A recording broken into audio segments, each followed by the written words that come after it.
Hello guys, ayan so may-share ako sa inyo. Ayan ka sa labas sa mga tumatambay ako. Pero din sa mga mga bakla, mga bading kasi may mga kaibigan naman ako mga bading mabait yan. Pero ito mabait naman siya.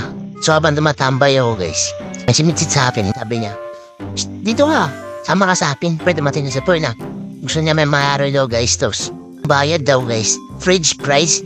Hindi ako papayag guys, sabihan ko na ganyan, French price. So ako di ako pumayag. Di totoo yan. Yun ang papalit guys, French price yung ibabayad. Sino ba namang taon? Sino ba lalaki papayag? Yung hindi ako pumayag. 1 minute later. Pero sige Sam, nalarap sila kasi may eksama sa usawan. So malutong. But French price.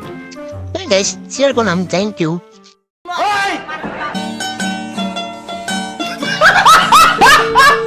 A few moments later.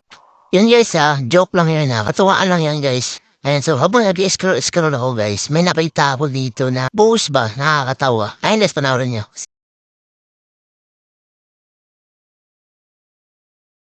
Sabi dito, sabi dito nga, kung may mas masama pa ng araw sa'yo, mas masama din ang araw nila. Nag-deliver daw sila ng hollow block mga 6,000. Tapos maling address. Diba? Sino pa ba mas bad day sa kanila? Ikaw, bad day ka ba? So ayan guys. So guys, napapansin ko lang ngayong buwan na to, sobrang tagal. Kaya pala guys, ayan may pakita ko sa inyo kalendaryo guys. Diba kaya pala ang tagal ng January na to, hanggang 50 pala. Ayun guys, so thank you sa panonood ng walang kwentang video. Ha ha ha. God bless.